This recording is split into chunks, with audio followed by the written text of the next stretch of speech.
anak-anak, kembali lagi bersama Ibu. Di video pembelajaran kali ini, kita akan belajar mengenai dasar-dasar pemetaan.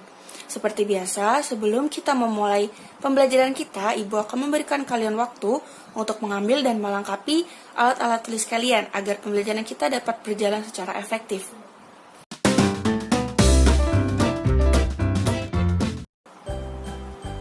Jika kita berbicara mengenai ilmu geografi, pastinya yang ada di benak kalian pertama kali yang keluar adalah peta.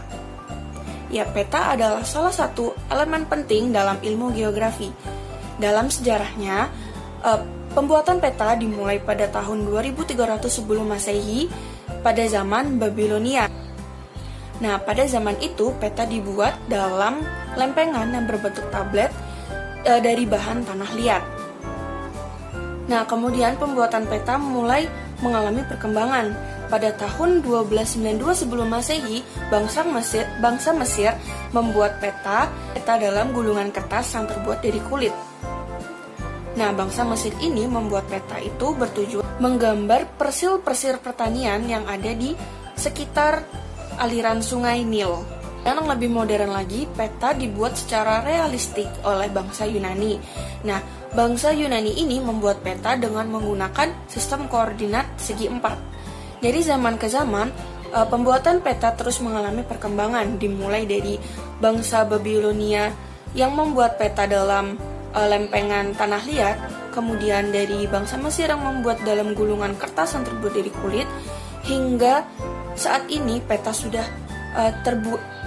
sudah dibuat dalam bentuk screen monitoring yang bisa kita akses melalui smartphone kita ataupun laptop dan PC. Dari perkembangan pembuatan peta ini, tentunya seiring berjalan dengan berkembangnya juga pemanfaatan peta yang dimulai dari basis informasi spasial hingga saat ini menjadi basis analisis spasial. Sebelum kita berlanjut membahas mengenai pengertian peta serta komponen-komponennya, ada baiknya kita mengetahui dulu apa sih perbedaan antara peta, globe, serta denah. Nah, kalian bisa mencermati tabel di samping. Jika kita membahas persamaannya, tentunya dari ketiga jenis elemen dalam geografi ini sama-sama menginformasikan bentuk muka bumi. Tapi bidang gambar serta penggunaan skalanya berbeda, di mana peta dan denah itu digambarkan pada bidang datar, sedangkan globe itu pada bidang bulat. Dalam perbedaannya juga terlihat pada penggunaan skala, di mana peta dan globe sama-sama menggunakan skala, sedangkan denah tidak menggunakan skala. Menurut International Cartographic Association atau ICA, peta adalah gambaran muka bumi sebagian atau seluruhnya pada bidang datar yang diperkecil menggunakan skala. Nah, jika kita melihat sebuah peta, tentunya kita bisa melihat komponen-komponen yang ada di dalamnya. Terdapat 12 komponen yang wajib ada di peta. Nah, kita akan membahas komponennya satu persatu.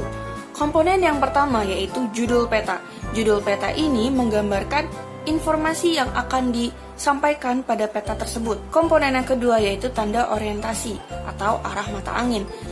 Nah, arah mata angin ini selalu mengarah pada utara magnetik. Komponen yang selanjutnya yaitu ada skala. Skala ini dapat dibagi menjadi 3 bentuk. Yang pertama yaitu grafis, verbal maupun angka.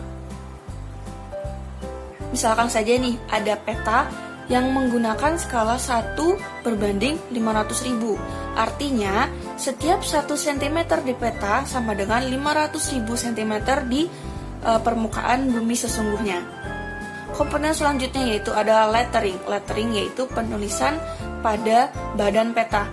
Misalnya, penulisan nama laut. Komponen selanjutnya yaitu ada legenda. Legenda ini penjelasan dari simbol-simbol atau informasi yang ada di peta tersebut. Selanjutnya ada simbol. Dalam simbol peta terbagi menjadi 3 bentuk, yaitu titik, garis, dan area. Titik biasa dipakai untuk digunakan dalam informasi ibu kota atau bangunan seperti rumah sakit. Nah, sedangkan garis biasa digunakan untuk menggambarkan jalan maupun sungai. Sedangkan untuk area ini digunakan untuk menggambarkan suatu daerah atau wilayah. Komponen selanjutnya yaitu ada titik koordinat. Titik koordinat ini berfungsi untuk menunjukkan lokasi absolut dari daerah yang dipetakan. Selanjutnya yaitu ada lembaga yang membuat peta. Kemudian ada peta insert. Nah, peta insert ini bertujuan untuk memberikan informasi lokasi wilayah peta yang dipetakan. Misalnya saja kita melihat peta Kabupaten Badung. Nah, di insert itu seharusnya adalah yang ditunjukkan adalah peta Provinsi Bali. Nah, pada insert ini biasanya digunakan satu tingkat lebih tinggi dari peta utama. Misalkan tadi kita melihat peta Kabupaten Badung. Nah, harusnya di insert itu satu tingkat lebih tinggi yaitu provinsi. Jadi, pada insert itu harus atau wajib menggambarkan Provinsi Bali. Komponen selanjutnya yaitu ada sumber peta. Sumber peta ini berisi sumber-sumber dari data yang digunakan dalam pembuatan peta. Selanjutnya ada garis tepi. Dan yang terakhir ada tahun pembuatan. Tahun pembuatan ini bertujuan untuk memberikan informasi apakah peta ini masih dapat digunakan atau sudah tidak layak digunakan. Misalkan saja kita melihat peta penggunaan lahan tahun 90-an, sedangkan sekarang sudah tahun 2020. Tentunya peta tersebut sudah tidak layak digunakan untuk kita saat ini. Jadi tahun pembuatan itu sangat penting untuk melihat ke-up-to-date-an data yang tergambar dalam peta. Selanjutnya kita akan membahas jenis-jenis peta. Jenis peta berdasarkan data yang disajikan terbagi menjadi dua, umum dan khusus. Peta umum ini berisikan fenomena alam dan budaya. Nah, peta umum ini terbagi menjadi peta topografi, peta korografi, dan peta dunia. Sedangkan peta khusus atau peta tematik yaitu peta yang menggambarkan suatu kenampakan alam berdasarkan salah satu tema tertentu. Misalkan saja peta geologi, peta penggunaan lahan, serta peta persebaran objek wisata. Selanjutnya terdapat jenis-jenis peta yang dibedakan berdasarkan sumbernya. Yang pertama ada peta turunan, yaitu peta yang data-datanya sudah ada. Jadi dalam pembuatan peta itu sudah terdapat data yang dijadikan sebagai acuan dan tidak lagi melakukan survei langsung ke lapangan. Dan yang kedua adalah peta induk. Nah, peta induk ini berbeda dari peta turunan tadi. Peta induk ini yaitu dalam proses pembuatannya 100% data-datanya diperoleh dari survei lapangan. Kemudian ada jenis-jenis peta yang dibedakan berdasarkan skalanya.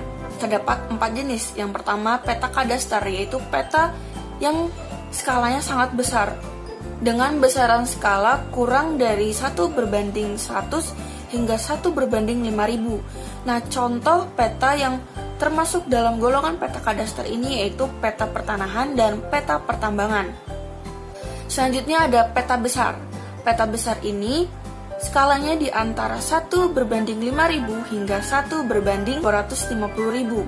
Nah, contoh dari peta besar ini yaitu peta kecamatan ataupun peta kabupaten. Selanjutnya yaitu ada peta sedang dengan skala 1/250.000 hingga 1/500.000.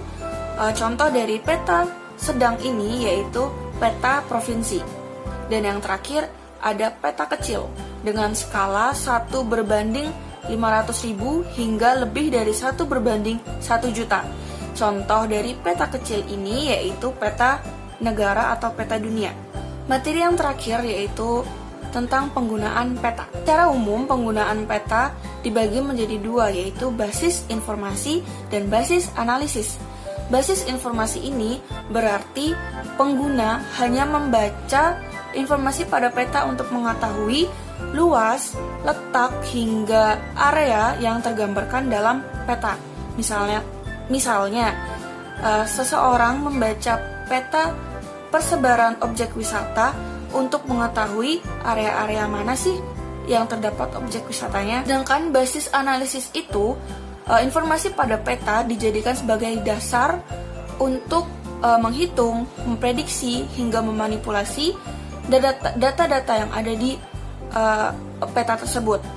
Jadi, pemanfaatan